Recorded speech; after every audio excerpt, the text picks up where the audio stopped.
Assalamualaikum warahmatullahi wabarakatuh. Kembali lagi bersama saya Reza Safitri dalam video akuntansi perbankan. Nah, pada video kali ini kita akan membahas mengenai perbankan syariah.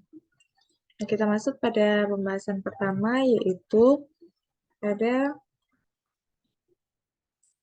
pengertian bank syariah. Nah, jadi berdasarkan pengelolaannya, bank ini dibedakan menjadi bank konvensional dan juga bank syariah.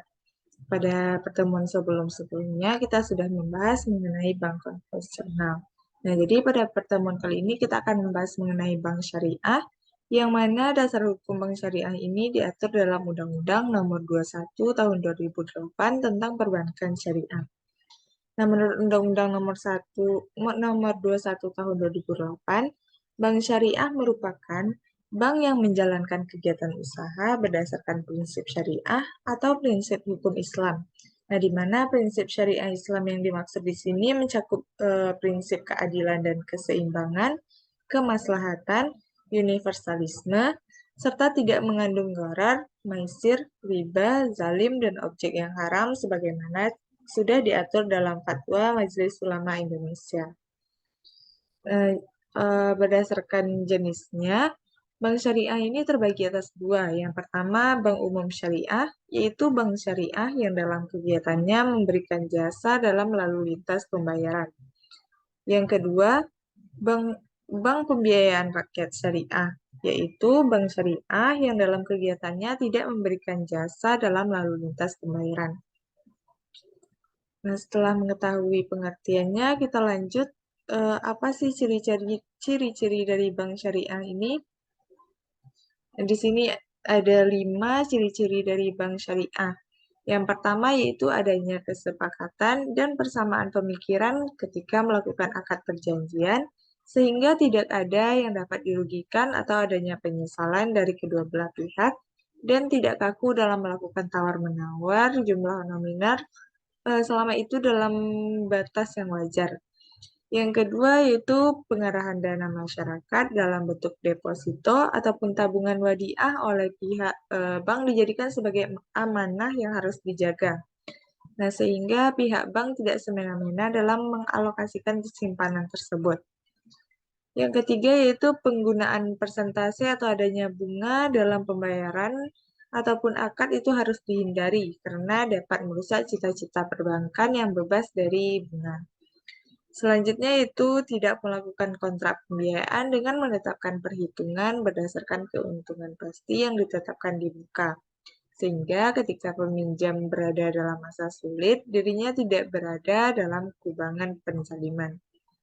Dan yang terakhir itu adanya Dewan Syariah yang bertugas sebagai jembatan dan pengawas dari perspektif syariah Islam. Nah, selanjutnya apa sih perbedaan antara bank syariah dengan bank konvensional biasa? Eh, Perbedaan keduanya itu dapat dilihat dari berbagai hal. Yang pertama itu kita lihat dari fungsi dan kegiatan bank. Nah, bank konvensional ini berfungsi menyediakan jasa keuangan dan juga sebagai intermediasi. Nah, sedangkan bank syariah, selain menjadi intermediasi, ia juga memiliki fungsi sebagai manajer investasi, investor sosial, dan juga penyedia layanan keuangan. Nah, jika dilihat dari prinsip dasar, bank konvensional ini memiliki prinsip yang pertama yaitu bebas nilai. Yang kedua, ia melihat uang sebagai komoditas, yang artinya uang dipandang sebagai barang yang dapat diperjualbelikan. Dan yang ketiga, menurut bank konvensional ini, uang akan bertambah dengan adanya pemberian bunga yang didapat dari pengelolaan pihak bank. Sedangkan menurut bank syariah, prinsip-prinsipnya itu yang pertama menjunjung prinsip syariah Islam yang menyatakan tidak adanya pembebasan nilai. Yang kedua, bank syariah ini memandang uang sebagai alat tukar sehingga uang tidak dapat diperjualbelikan namun dapat ditukarkan dengan bentuk lainnya sesuai dengan kebutuhan. Dan prinsip yang ketiga yaitu bank syariah ini menolak sistem bunga. Eh, Sebagai gantinya, ia menerapkan sistem bagi hasil. Selanjutnya kita lihat dari sumber likuiditas jangka pendek. Bank konvensional likuiditasnya itu dari pasar bebas didapatkan dari emiten mana saja. Nah, sedangkan bank syariah hanya mengambil sumber dari pasar uang yang menerapkan prinsip-prinsip syariah saja. Selanjutnya, jika dilihat dari risiko usaha, bank konvensional ini baik pihak bank maupun pihak nasabah itu tidak memikirkan risiko yang mungkin terjadi. Sedangkan bank syariah, ia menerapkan poin ringan sama dijunjing, berat sama dipikul antara bank dan nasabah. Nah, sehingga baik keuntungan maupun kerugian akan ditanggung secara bersama-sama. Selanjutnya, jika dilihat dari struktur pengawas, bank konvensional ini dijabat oleh Dewan Komisaris, sedangkan bank syariah ini struktur pengawasnya itu lebih kompleks, di mana dimulai dari Dewan Komisaris, Dewan Pengawas Syariah, hingga Dewan Syariah Nasional. Nah, selanjutnya perbedaannya kita lihat dari sistem operasional. Bank konvensional ini menerapkan suku bunga dan perjanjian secara umum berdasarkan aturan nasional, sedangkan bank syariah tidak menerapkan bunga, melainkan menerapkan sistem bagi hasil atau nisbah, mana kesepakatan antara nasabah dan pihak bank berdasarkan pembagian keuntungan dan melibatkan kegiatan jual beli. Selanjutnya dilihat dari hubungan antara nasabah dengan lembaga perbankan. Nah, bank konvensional uh, hubungan antara nasabah dengan bank itu nasabah sebagai debitur sedangkan bank sebagai kreditur. Sedangkan pada bank syariah hubungan antara nasabah dan bank ini terbagi menjadi tiga. Ada penjual dan pembeli, kemitraan, sewa, dan penyewa. Misalnya itu dalam akad murabahah, istisna, dan salam, pihak bank berperan sebagai penjual dan nasabah sebagai pembeli. Nah, sedangkan akad musyarakah dan mudharabah memperlakukan hubungan kemitraan. Sedangkan pada akad ijarah memposisikan bank sebagai pemberi sewa, sedangkan nasabah sebagai penyewa. Selanjutnya dilihat dari kesepakatan formal, bank konvensional itu melakukan perjanjian secara hukum nasional. Sedangkan bank syariah melakukan akad dengan memperhatikan hukum Islam juga. Selanjutnya dilihat dari proses pengelolaan dana. Pengelolaan dana pada bank konvensional dapat dilakukan dalam seluruh lini bisnis menguntungkan di bawah naungan undang-undang. Sedangkan bank syariah harus mengelola dana nasabah pada lini bisnis yang diizinkan oleh aturan Islam. Selanjutnya dilihat dari sisi bunga, bank konvensional ini menggunakan suku bunga sebagai acuan dasar dan keuntungan. Sedangkan pada bank syariah tidak menggunakan sistem bunga, melainkan sistem bagi hasil. Selanjutnya dilihat dari pembagian keuntungan, pada bank konvensional ini menerapkan dari suku bunga, sedangkan bank syariah itu diperoleh dari hasil jual beli, sewa menyewa, dan juga kemitraan dengan nasabah. Dan yang terakhir dilihat dari pengelolaan denda. Nah, pada bank konvensional itu jika terjadi keterlambatan melakukan pembayaran, maka akan dibebankan denda kepada nasabah. Sedangkan pada bank syariah itu tidak memiliki aturan beban denda, sebaliknya bank akan melakukan perundingan dengan kesepakatan bersama. Nah, selanjutnya itu kita akan membahas mengenai produk-produk apa saja yang dihasilkan oleh bank syariah. Ini terbagi atas tiga. Yang pertama ada produk penghimpunan dana, yang kedua produk penyaluran dana, yang ketiga ada produk jasa perbankan. Nah, kita lihat yang pertama yaitu ada penghimpunan dana.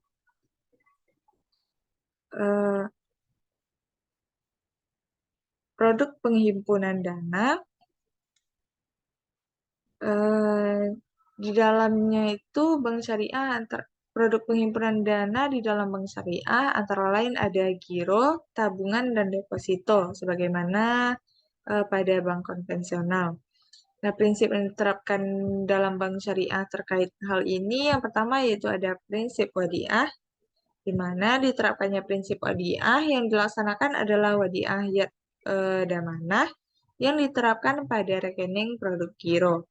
Berbeda dengan wadiah amanah, yang mana pihak yang dititipi bertanggung jawab atas keutuhan harta titipan sehingga ia boleh memanfaatkan harta titipan tersebut. Nah, yang kedua ada prinsip mudharabah, di mana dalam prinsip ini, deposan atau penyimpan dana bertindak sebagai pemilik modal, sedangkan bank bertindak sebagai pengelola.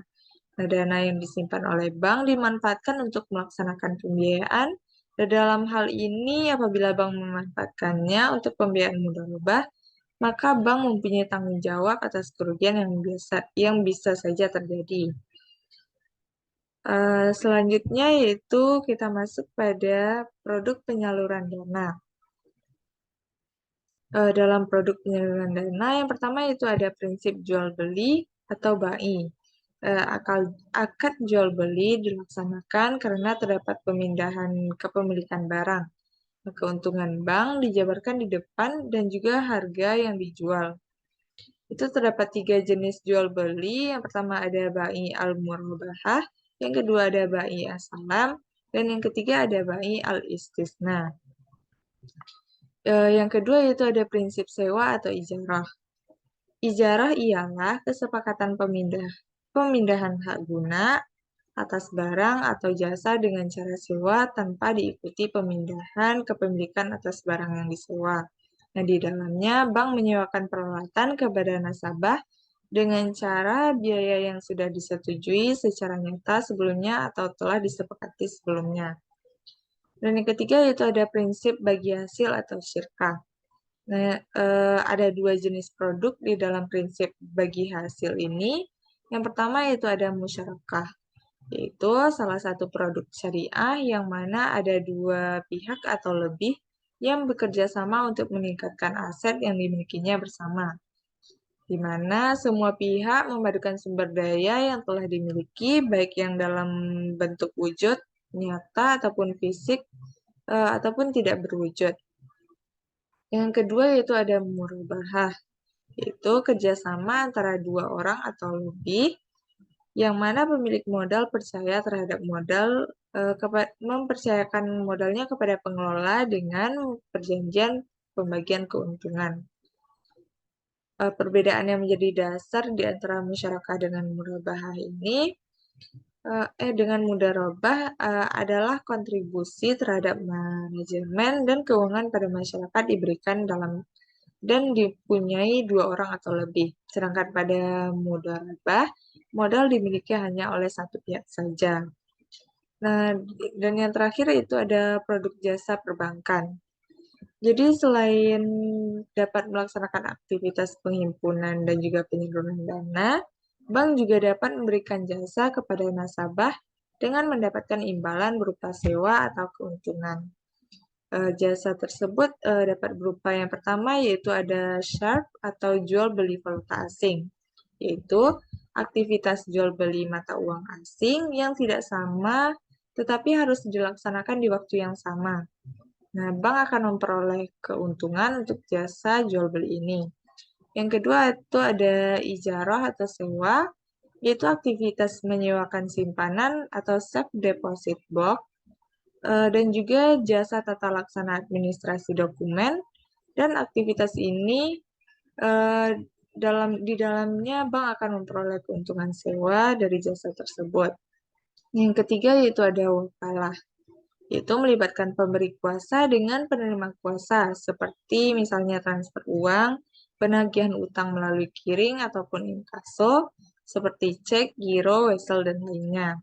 Selanjutnya itu ada kafalah, itu pemberian jaminan kepada penerima jaminan, di mana penjamin bertanggung jawab sepenuhnya kepada penerima jaminan. Dan selanjutnya ada hawalah, yaitu pengalihan utang dari suatu pihak ke pihak lain yang menanggungnya. Selanjutnya ada ran, yaitu penyerahan barang atau aset dari nasabah kepada bank sebagai jaminan untuk utangnya. Dan yang terakhir itu ada card, yaitu akad pinjaman kepada nasabah yang kemudian bertanggung jawab untuk mengembalikan dana yang dipinjam pada waktu yang disepakati. Nah, mungkin hanya sekian yang dapat saya sampaikan. Terlebih dan terkurangnya mohon dimaafkan. Saya sudahi dengan Assalamualaikum warahmatullahi wabarakatuh.